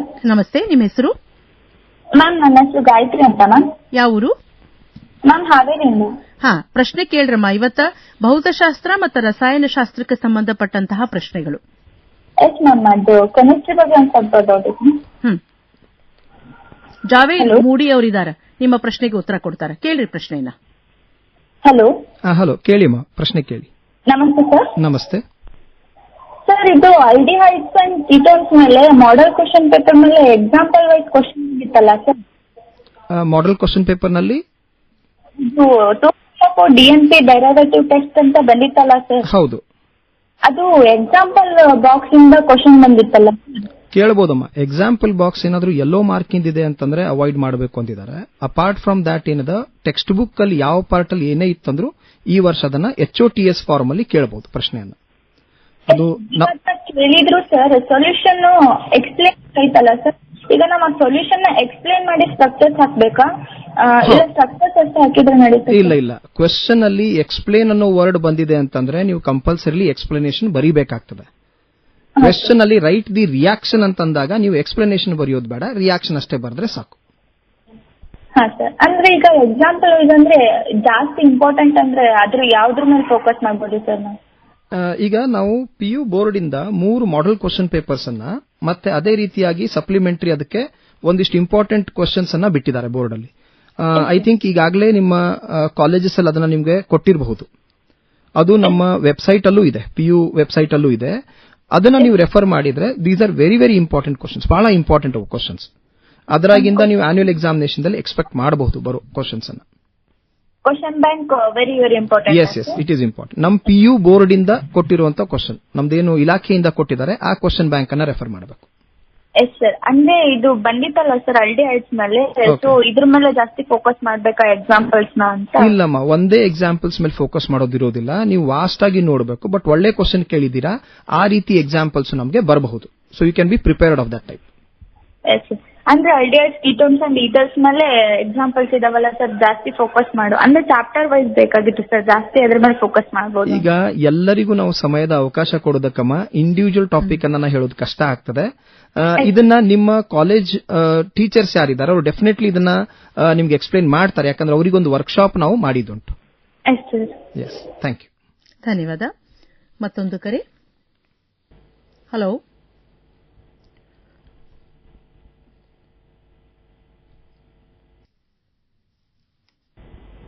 ಹಲೋ, ಹೇಳ್ರಿ, ಯಾರು ಮಾತಾಡೋದು? ನಾನು ಓಂಕಾರ್ ಸಾಲಿಮಠ ಅಂತ, ಧಾರವಾಡ ಕಾಲೇಜಿಂದ. ಹೇಳ್ರಿ ಓಂಕಾರ್, ಪ್ರಶ್ನೆ ಕೇಳ್ರಿ. ನಮ್ಗೆ ಬೇಕಾಗಿದ್ದಂದ್ರೆ ಮ್ಯಾಮ್ ಅದ್ರೊಳಗೆ ಬ್ಲೂ ಪ್ರಿಂಟ್ ಒಳಗೆ ಯಾವ್ದು ಬರತ್ತೆ ಅಂತ ಬೇಕಾಗಿತ್ತು ಮ್ಯಾಮ್. ಹೇಳ್ತಾರ. ಫಿಸಿಕ್ಸ್ ಅಥವಾ ಕೆಮಿಸ್ಟ್ರಿ ನೀವು ಹೇಳಬೇಕಾಗ್ತದ? ಮ್ಯಾಮ್ ನಾವು ಫಿಸಿಕ್ಸ್ ಎಲ್ಲ, ನಾನು ಕಾಮರ್ಸ್ ಸ್ಟೂಡೆಂಟ್ ಇದೆ, ನಾಳೆ ಹತ್ತಂಗಿಲ್ಲ ಅಂತ ಇವತ್ತು ಹಚ್ಚಿದೆ. ಇಲ್ಲ, ನಿಮ್ಗೂ ಕೂಡ ಅವಕಾಶ ಇರ್ತದ, ಮತ್ತೆ ನೀವು ಕರೆ ಮಾಡ್ರಿ, ಆದ್ರೂ ಕೂಡ ಹೇಳ್ತಾರೆ ಈಗ. ಬ್ಲೂ ಪ್ರಿಂಟ್ ಈಗ ಮೂರು ಮಾಡೆಲ್ ಕ್ವಶನ್ ಪೇಪರ್ಗೆ ಬೇರೆ ಬೇರೆ ಬ್ಲೂ ಪ್ರಿಂಟ್ ಇದೆ. ಸೊ ಹಾಗಾಗಿ ಯಾವುದೇ ಒಂದು ಬ್ಲೂ ಪ್ರಿಂಟ್ ಫಿಕ್ಸ್ ಇರಲ್ಲ ಈ ವರ್ಷ.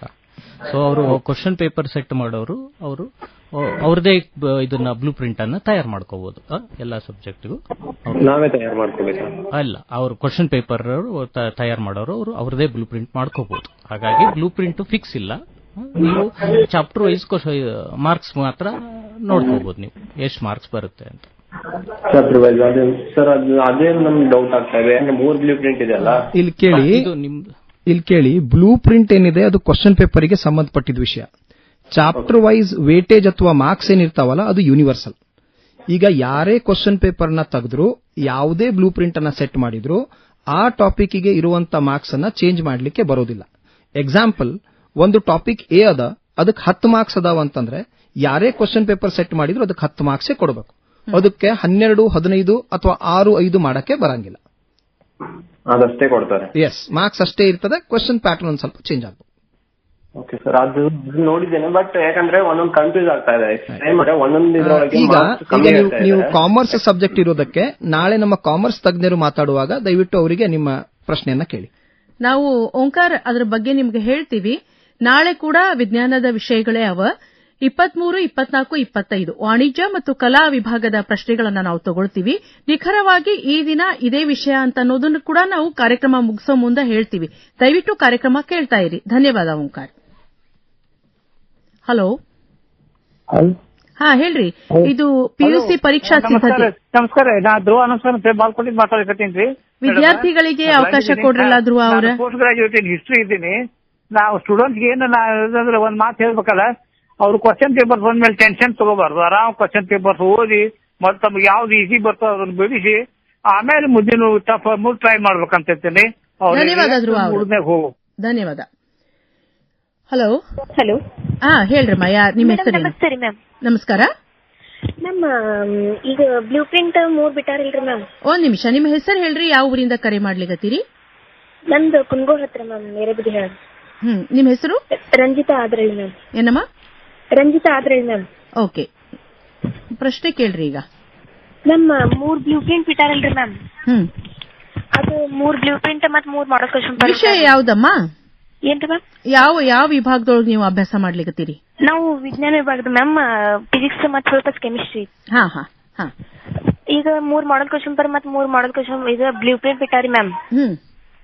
ಅವನ್ನ ಅದ್ರ ಮೇಲೆ ರೆಫರ್ ಮಾಡ್ಬೋದು, ಏನು ಪ್ರಿವಿಯಸ್ ಓದ್ಕೋಬೇಕು, ಏನ್ ಥಿಯರಿ NCERT ಓದ್ಬೇಕ್ರಿ ಮ್ಯಾಮ್? ಹೇಳ್ತಾರೆ ಜಾವೇದ್ ಮುಡಿ ಅವರು ನಿಮ್ಮ ಪ್ರಶ್ನೆಗೆ ಉತ್ತರ ಹೇಳ್ತಾರೆ.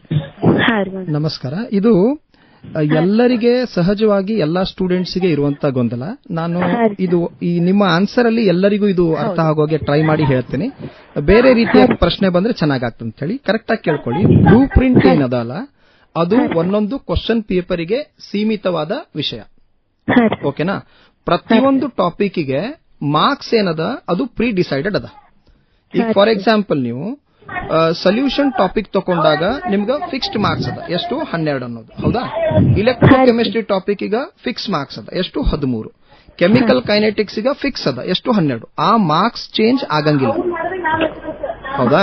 ಕ್ವೆಶ್ಚನ್ ನಲ್ಲಿ ಒಂದಿಷ್ಟು ವೇರಿಯೇಷನ್ ಆಗಬಹುದು. ಫಾರ್ ಎಕ್ಸಾಂಪಲ್ ಸೊಲ್ಯೂಷನ್ ದಲ್ಲಿ ನಿಮ್ಗೆ 1 ಮಾರ್ಕಿಂದ 3 ಕ್ವಶನ್ ಕೇಳಿದ್ರೆ 2 ಮಾರ್ಕ್ಸಿನ ಕ್ವಶನ್ ಕೇಳಂಗಿಲ್ಲ.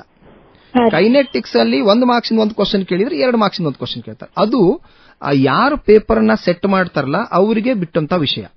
ನಿಮಗೆ ನಂಬರ್ ಆಫ್ ಮಾರ್ಕ್ಸ್ ಚೇಂಜ್ ಆಗೋದಿಲ್ಲ. Part A, part B, part C, part D ದಲ್ಲಿ ವೆರೈಟಿ ಆಫ್ ಕ್ವಶನ್ಸ್ ಚೇಂಜ್ ಆಗಂಗಿಲ್ಲ. ಓಕೆನಾ? ಇದೇ ತರ ಎಲ್ಲಾ ಸಬ್ಜೆಕ್ಟ್ಸ್ ಅಲ್ಲೂ ಇರ್ತದೆ. Physics, chemistry, mathematics and biology. No change in the marks. Okay? Question paper pattern ದಲ್ಲಿ ಬ್ಲೂ ಪ್ರಿಂಟ್ ಏನದ ದಟ್ ಈಸ್ ಡಿಸ್ಕ್ರಿಷನರಿ. ಅವ್ರು ಯಾರು ಪೇಪರ್ ಸೆಟ್ ಮಾಡ್ತಾರೆ ಅವ್ರದ್ದಿರ್ತದೆ. ಈಗ ನೆಕ್ಸ್ಟ್ ಬಂದ್ಬಿಟ್ಟು ನಿಮ್ಗೆ ಗೊಂದಲ ಇರೋದೇನು ಅಂತಂದ್ರೆ, ನಾವು previous year question paper study ಮಾಡಿದ್ರೆ ನಮ್ಗೆ ಏನಾದ್ರೂ ಯೂಸ್ ಆಗ್ತದಾ ಇಲ್ಲ ಅಂತ ಹೇಳಿ. ನೋಡಿ, ಡೆಫಿನೆಟ್ಲಿ ಯೂಸ್ ಆಗ್ತದೆ. ನೀವು ನಮ್ಮ PU ಬೋರ್ಡ್ನವರು, ಶಿಕ್ಷಣ ಇಲಾಖೆದವರು ಕೊಟ್ಟಿರುವಂತಹ ಮಾಡೆಲ್ ಕ್ವಶನ್ ಪೇಪರ್, ಈ ಹಿಂದೆ ಆಗಿರುವಂತಹ ಕ್ವಶನ್ ಪೇಪರ್ಸ್ ಅನ್ನ ರೆಫರ್ ಮಾಡಿದ್ರೆ ಡೆಫಿನೆಟ್ಲಿ ಎಲ್ಲಾ ವಿದ್ಯಾರ್ಥಿಗಳಿಗೆ ಅದರದ್ದು ಅಡ್ವಾಂಟೇಜ್ ಇದ್ದೇ ಇರ್ತದೆ. ಓಕೆನಾ?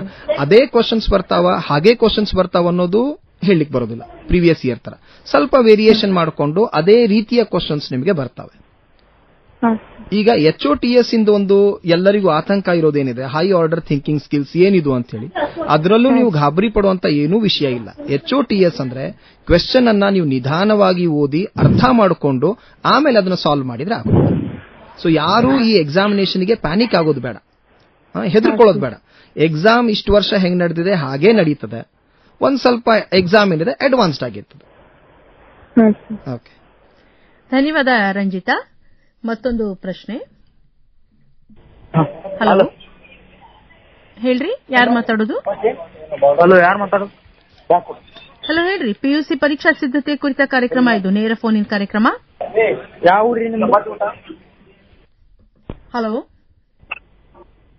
ಹಲೋ ಹಲೋ ಹಲೋ ಸರ್, ಈಗ ನಮ್ಮ ಹುಡುಗರಿಗೆ ಇರುವಂತಹ ಆತಂಕ ಕೆಲವೊಂದು ವಿಷಯಗಳ ಬಗ್ಗೆ. ಹಲೋ ಹಲೋ, ಹೇಳ್ರಿ, ಯಾರು ಮಾತಾಡೋದು? ಫೋನ್ ಹಚ್ಚಿದ್ದಲ್ರಿ? ಇಲ್ಲ, ಇದು ಫೋನ್ ಇನ್ ಕಾರ್ಯಕ್ರಮ, ಆಕಾಶವಾಣಿ ಧಾರವಾಡ ಕೇಂದ್ರದಿಂದ. ಹಲೋ ಹಲೋ, ಹೇಳ್ರಿ, ಯಾರು ಮಾತಾಡೋದು?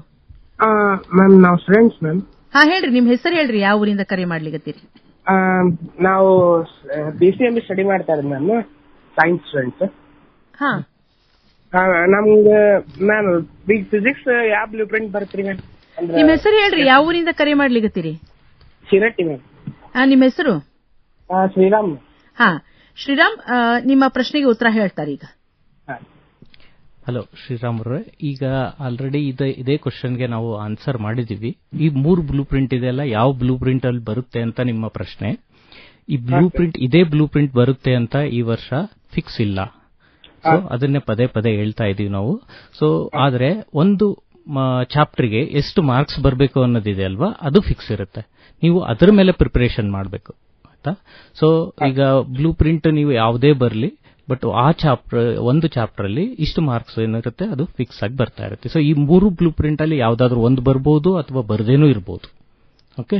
ಸೊ ಆದ್ರೆ ಈ ಮಾದರಿ ಪ್ರಶ್ನೆ ಪತ್ರಿಕೆಗಳಲ್ಲಿರೋನ್ನ ನೀವು ಅಭ್ಯಾಸ ಮಾಡಿದ್ರೆ ಸ್ವಲ್ಪ ಅಡ್ವಾಂಟೇಜು ಆಗ್ಬೋದು ನಿಮಗೆ. ಆದ್ರೆ ಬ್ಲೂ ಪ್ರಿಂಟ್ ಮಾತ್ರ ಈ ವರ್ಷ ಫಿಕ್ಸ್ ಇರಂಗಿಲ್ಲ. ಸೊ ಹಾಗಾಗಿ ನೀವು ಚಾಪ್ಟರ್ ವೈಸ್ ವೈಟೇಜ್ ಅನ್ನ ನೋಡಿಕೊಂಡು ಓದಬೇಕು. ಸೊ ಈಗ ಮೊದಲನೇ ಫಿಸಿಕ್ಸ್ ಅಲ್ಲಿ ಮೊದಲನೇ ಚಾಪ್ಟರ್ ಅಲ್ಲಿ 11 ಮಾರ್ಕ್ಸ್ ಇದೆ, ಪ್ಲಸ್ ಆರ್ ಮೈನಸ್ 1 ಮಾರ್ಕ್ ಅದರಲ್ಲಿ ಹೆಚ್ಚು ಕಡಿಮೆ ಆಗಿ ಬ್ಲೂ ಪ್ರಿಂಟ್ ಫಿಕ್ಸ್ ಆಗ್ಬೋದು. 10 ಮಾರ್ಕ್ಸ್ ಬರ್ಬೋದು ಅಥವಾ 11 ಮಾರ್ಕ್ಸ್ ಬರ್ಬೋದು. ಅದೇ ರೀತಿ ನೀವು ನಾವು ಬ್ಲೂ ಪ್ರಿಂಟ್ ಏನ್ ಬಿಟ್ಟಿದೀವಿ ಇಲಾಖೆಯಿಂದ, ಅದರಲ್ಲಿ ಒಂದು ಚಾಪ್ಟರ್ಗೆ ಎಷ್ಟು ಮಾರ್ಕ್ಸ್ ಅಂತ ಇದೆಯಲ್ಲ, ಅಪ್ರಾಕ್ಸಿಮೇಟ್ಲಿ ಅಷ್ಟು ಬಂದೇ ಬರುತ್ತೆ, ಪ್ಲಸ್ ಆರ್ ಮೈನಸ್ 1. ನೀವು ಆ ರೀತಿ ನೀವು ಅಭ್ಯಾಸ ಮಾಡೋದು ಒಳ್ಳೆಯದು. ಗೌತಾತಲ್ಲ ಶ್ರೀರಾಮ್, ಧನ್ಯವಾದ. ಮತ್ತೊಂದು ಕರೆಯನ್ನು ತಗೊಳ್ಳೋಣಂತ. ಹಲೋ ಹಲೋ, ಹಾ ಹೇಳ್ರಿ, ಯಾರು ಮಾತಾಡೋದು? ಹಾ, ಸೆಕೆಂಡ್ PUC ರಿಲೇಟೆಡ್ ನಂಬರ್ ಇದು 8, ಅದು 745 845 ಹೇಳ್ರಿ. ಹೌದಮ್ಮ, ನಿಮ್ ಹೆಸರು ಹೇಳ್ರಿ, ಪ್ರಶ್ನೆ ಕೇಳ್ರಿ. ನಿಮ್ ಹೆಸರು ಹೇಳ್ರಿ. ನಂದ ಹೆಸರು ಫಾತಿಮಾ. ಹಾ, ಯಾವ ಊರಿಂದ ಕರೆ ಮಾಡ್ಲಿಕತ್ತೀರಿ? ಧಾರವಾಡ, ಕರ್ನಾಟಕ. ಹಾ ಹೇಳ್ರಿ, ಪ್ರಶ್ನೆ ಕೇಳ್ರಿ. ಇಲ್ಲೇ ವಿಷಯ ತಜ್ಞರಿದ್ದಾರ, ಸಬ್ಜೆಕ್ಟ್ ಎಕ್ಸ್ಪರ್ಟ್ಸ್ ಇದ್ದಾರ. ಪ್ರಶ್ನೆ ಕೇಳ್ರಿ. Hindi, English? Yeah, you can ask. Okay, give the phone. Shall I ask? Yeah, you ask now. I had some confusions regarding to mathematics.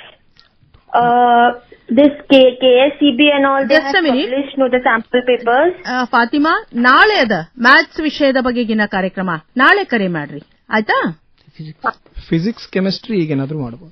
ವಿದ್ಯಾರ್ಥಿ ಮಿತ್ರರೇ ಗಮನಿಸ್ರಿ, ಇವತ್ತ ನಾವು ಭೌತಶಾಸ್ತ್ರ ಮತ್ತು ರಸಾಯನಶಾಸ್ತ್ರ ಈ ವಿಷಯದ ಬಗ್ಗೆ ನಾವು ಮಾತಾಡ್ಲಿಕ್ಕತ್ತೀವಿ. ಗಮನಿಸ್ರಿ, ನಿಮ್ಗೆ ಈಗಾಗಲೇ ದೂರವಾಣಿ ಸಂಖ್ಯೆಗಳು ಕೂಡ ಅವ.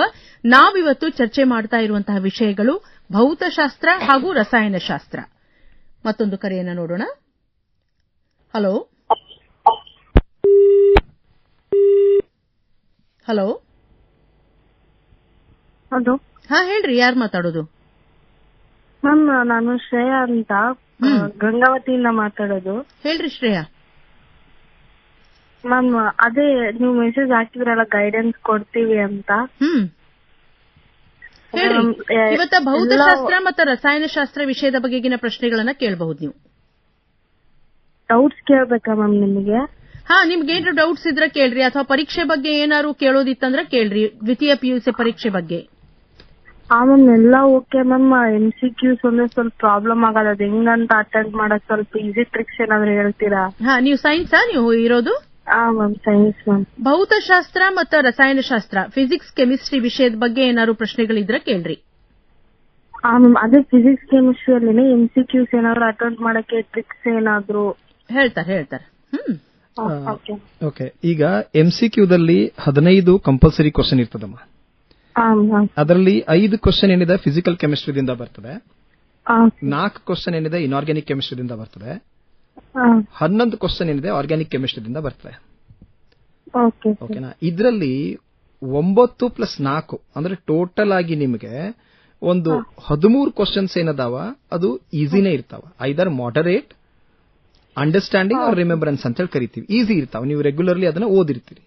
2 ಪ್ರಶ್ನೆ ಏನಿದೆ ಅದು HOTS ಇರ್ತದೆ, ಅಂದ್ರೆ ಹೈ ಆರ್ಡರ್ ಥಿಂಕಿಂಗ್ ಸ್ಕಿಲ್ಸ್. ಇದನ್ನ ಯಾಕೆ ನಾವು ಇಂಟ್ರೊಡ್ಯೂಸ್ ಮಾಡ್ಕೊಂಡಿವಿ ಅಂತಂದ್ರೆ, ನಾಳೆ ನೀವು ಸೆಕೆಂಡ್ ಇಯರ್ ಎಕ್ಸಾಮ್ ಆದ್ಮೇಲೆ CET ಬರೀಬೇಕು, ನೀಟ್ ಎಕ್ಸಾಮಿನೇಷನ್ ಬರೀಬೇಕು. ಈಗಿಂದಾನೆ ನಿಮ್ಗೆ ಆ ತಯಾರಿದು ಒಂದು ಕಾನ್ಸೆಪ್ಟ್ ಬರಲಿ ಅಂತ ಹೇಳಿ ನಮ್ಮ ಇಲಾಖೆದವರು ಇದನ್ನ ಇಂಟ್ರೊಡ್ಯೂಸ್ ಮಾಡಿದ್ದಾರೆ. ನೀವು ಕ್ವೆಶ್ಚನ್ ಅನ್ನ ಫಸ್ಟ್ ಆಫ್ ಆಲ್ ನಿಧಾನವಾಗಿ ಓದಿ. ಎಲ್ಲಾ ವಿದ್ಯಾರ್ಥಿಗಳಲ್ಲಿ ಇದೊಂದು ಸ್ವಲ್ಪ ನೀವು ಗಮನ ಕೊಟ್ಟು, ಎಲ್ಲರೂ ಯಾರ್ಯಾರು ಕೇಳ್ತಾ ಇದ್ದೀರಾ ಈ ಶೋನ ನೀವು ಗಮನ ಕೊಡಬೇಕು. MCQ ಅನ್ನ ಸಾಲ್ವ್ ಮಾಡೋದು ನೀವು ಆಪ್ಷನ್ಸ್ ನೋಡಿ ಸಾಲ್ವ್ ಮಾಡೋದು ಇರೋದಿಲ್ಲ. ಕ್ವೆಶ್ಚನ್ ಅನ್ನ ಎಷ್ಟು ನಿಧಾನವಾಗಿ, ಎಷ್ಟು ಕ್ಲಿಯರ್ ಆಗಿ ನೀವೇ ಓದ್ಕೊಳ್ತಿರೋ ಅಷ್ಟು ಈಸಿಲಿ ನಿಮಗೆ ಆನ್ಸರ್ ಸಿಗ್ತದೆ. MCQ ಸೆಟ್ ಮಾಡೋದು ಒಂದು ಪ್ಯಾಟರ್ನ್ ಏನಿದೆ, ಇಲ್ಲ ಇತ್ತು ಅಥವಾ CET ಎಕ್ಸಾಮ್ ಆಯ್ತು ಅಥವಾ ನೀಟ್ ಎಕ್ಸಾಮ್ ಆಯ್ತು, ಕ್ವೆಶ್ಚನ್ ಅಲ್ಲೇ ನಿಮಗೆ ಹಿಂಟ್ ಸಿಗುವಂಥದ್ದು, ಉತ್ತರ ಸಿಗುವಂಥದ್ದು ಏನಾದ್ರೂ ಒಂದು ಅಂಶ ನಾವು ಇಟ್ಟಿರ್ತೀವಿ. ನೀವು ನಿಧಾನವಾಗಿ ಆ ಕ್ವಶನ್ ಅನ್ನ ಓದಿದ್ರೆ, ನೆಮ್ಮದಿಯಿಂದ ಆ ಕ್ವಶನ್ ಅನ್ನ ಓದಿದ್ರೆ ಡೆಫಿನೆಟ್ಲಿ ನೀವು ಆರಾಮ್ಸೆ ಅದನ್ನ ಸಾಲ್ವ್ ಮಾಡ್ತೀರಾ. ನೀವು ಓದಿದ್ದೇ ಕ್ವಶನ್ಸ್ ನಾವು ನಿಮ್ಗೆ ಕೇಳ್ತಾ ಇದ್ದೀವಿ. ಸಬ್ಜೆಕ್ಟ್ ಇಂದ ಹೊರಗಡೆ, ಟೆಕ್ಸ್ಟ್ ಬುಕ್ ಇಂದ ಹೊರಗಡೆ ಯಾವುದೇ ಕ್ವಶನ್ ಅನ್ನ ನಿಮ್ಗೆ ಕೇಳ್ತಾ ಇಲ್ಲ. ಬಹಳ ಮಹತ್ವದ ಅಂಶ. ಶ್ರೇಯಾ, ಅರ್ಥ ಆಯ್ತು ಅಂತ ಅನ್ಕೋತೀನಿ. ಧನ್ಯವಾದ. ಮತ್ತೊಂದು ಕರೆ. ಹಲೋ, ರೇಡಿಯೋ ಸೆಟ್ ದೂರಿಟ್ಟು ಮಾತಾಡ್ರಿ. ಇಲ್ಲ, ರೇಡಿಯೋ ಸೆಟ್ ದೂರ ಇಡಬೇಕು. ಕರೆ ಕಟ್ ಆಗ್ತದ. ಹಲೋ,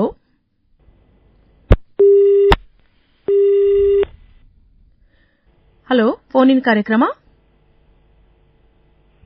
ಹಲೋ, ಹೇಳ್ರಿ. ಹಾ, ಹೇಳ್ರಿ, ಯಾರು ಮಾತಾಡೋದು? ಹಲೋ ಹಲೋ, ಹಾ, ಹೇಳ್ರಿ, ಯಾರು ಮಾತಾಡೋದು? ಸಾನಿಯಾ ಅಂತ ಲಕ್ಷ್ಮೀಶ್ವರದಿಂದ. ಹಾ, ಪ್ರಶ್ನೆ ಕೇಳ್ರಿ. MCQ ಅಲ್ಲಿ ಬರೀ ಥಿಯರಿ ಪಾರ್ಟ್ ಇಂದ ಅಷ್ಟ ಕ್ವಶನ್ಸ್ ಬರವಾ ಅಥವಾ ನ್ಯೂಮರಿಕಲ್ಸ್ ಟೈಪ್ ಕ್ವಶನ್ಸ್ ಬರ್ಬೋದಾ? ಹೇಳ್ತಾರ, ಉತ್ತರ ಹೇಳ್ತಾರ, ಕೇಳ್ರಿ. ನೋಡಿ ಅಮ್ಮ, ಈ ಸರಿ ಫಿಸಿಕ್ಸ್ ಅಲ್ಲಿ ಯಾವುದೇ ನ್ಯೂಮರಿಕಲ್ ಕ್ವಶನ್ಸ್ ಅನ್ನ MCQ ಅಲ್ಲಿ ಕೇಳಂಗಿಲ್ಲ ಅಂತ ಕ್ಲಿಯರ್ ಆಗಿ ಗೈಡೆನ್ಸ್ ಇದೆ. ಹಾಗಾಗಿ ಈ ವರ್ಷ ಯಾವುದೇ ನ್ಯೂಮರಿಕಲ್ ಪ್ರಾಬ್ಲಮ್ಸ್ ಸಾಲ್ವ್ ಮಾಡೋದು MCQ ಅಲ್ಲಿ ಇರಲ್ಲ. ಸೊ ಅದು 15 MCQs ಅಲ್ಲಿ 13 ರಿಮೆಂಬರ್ ಅಂದ್ರೆ ನಿಮ್ ಡೆಫಿನೇಷನ್ ಸ್ಟೇಟ್ಮೆಂಟ್ಸ್ ಮೇಲೆ ಇರುತ್ತೆ. 3 ಮಾತ್ರ ಹಾರ್ಟ್ಸ್ ಹೈಯರ್ ಆರ್ಡರ್ ಥಿಂಕಿಂಗ್ ಇರುತ್ತೆ. ಅದು ಕೂಡ ಕಾನ್ಸೆಪ್ಟ್ಸ್ ಮೇಲೆ ಕೇಳಬೇಕು ಅಂತ ಕ್ಲಿಯರ್ ಆಗಿ ಗೈಡೆನ್ಸ್ ಇದೆ. ಸೊ ಹಾಗಾಗಿ ಈ ವರ್ಷ ನೀವು MCQ ಅಲ್ಲಿ ನ್ಯೂಮರಿಕಲ್ ಪ್ರಾಬ್ಲಮ್ ಅನ್ನು ಎಕ್ಸ್ಪೆಕ್ಟ್ ಮಾಡೋ ಚಾನ್ಸಸ್ ಏನಿಲ್ಲ. ಓಕೆ, ಕ್ಲಿಯರ್ ಆಗಿ ಎಲ್ಲ ಕಾನ್ಸೆಪ್ಟ್ ಮೇಲೆ ಬರುತ್ತೆ. ಇನ್ನೊಮ್ಮೆ ಅದ ಆರ್ಗ್ಯಾನಿಕ್ ಕೆಮಿಸ್ಟ್ರಿ ಅದರಿಂದ ಎಷ್ಟೆಷ್ಟು ಬರ್ತಾವಂತಂದು MCQ ಹೇಳಲಿಕ್ಕೆ. MCQ ನಿಮಗೆ ಟಾಪಿಕ್ ವೈಸ್ ಆರ್ಗ್ಯಾನಿಕ್ ಕೆಮಿಸ್ಟ್ರಿ ಇಂದ ಹೇಳ್ತೀನಿ, ಕರೆಕ್ಟ್ ಆಗಿ ಕೇಳ್ಕೊಂಬಿಡಿ. ಬೇರೆ ವಿದ್ಯಾರ್ಥಿಗಳು ಕೂಡ ಗಮನ ಇಟ್ಟು ಕೇಳ್ರಿ. ಕೆಮಿಸ್ಟ್ರಿ ವಿಷಯ ಅಂದ್ರೆ ರಸಾಯನಶಾಸ್ತ್ರ ವಿಷಯದ ಬಗ್ಗೆ ಹೇಳ್ತಾರ. ಈಗ ಈ ವರ್ಷ ಏನ್ ಮಾಡಿದ್ದಾರೆ, ನಿಮ್ಗೆ ಪಾರ್ಟ್ ಎ ದಲ್ಲಿ ಟೋಟಲ್ ಆಗಿ 20 questions, 15 questions MCQ, 5 fill in the blanks. Organic ಕೆಮಿಸ್ಟ್ರಿಯಿಂದ ಎಲ್ಲಾ ವಿದ್ಯಾರ್ಥಿಗಳು ದಯವಿಟ್ಟು ಗಮನ ಕೊಟ್ಟು ಕೇಳಬೇಕು. Hello alkanes, hello arenes topic ಇಂದ 2 ಪ್ರಶ್ನೆಗಳು, ಆಲ್ಕೋಹಾಲ್, ಫಿನಾಲ್, ಈಥರ್ ಟಾಪಿಕ್ ಇಂದ 3 ಪ್ರಶ್ನೆಗಳು, ಅಲ್ಡಿಹೈಡ್, ಕೀಟೋನ್, ಮೊನೋಕಾರ್ಬಾಕ್ಸಿಲಿಕ್ ಆಸಿಡ್ ಇಂದ 2 ಪ್ರಶ್ನೆಗಳು, ಅಮೈನ್ಸ್ ಟಾಪಿಕ್ ಇಂದ 2 ಪ್ರಶ್ನೆಗಳು ಹಾಗೂ ಬಯೋಮಾಲಿಕ್ಯೂಲ್ಸ್ ಇಂದ 2 ಪ್ರಶ್ನೆಗಳು ಬರಬಹುದು.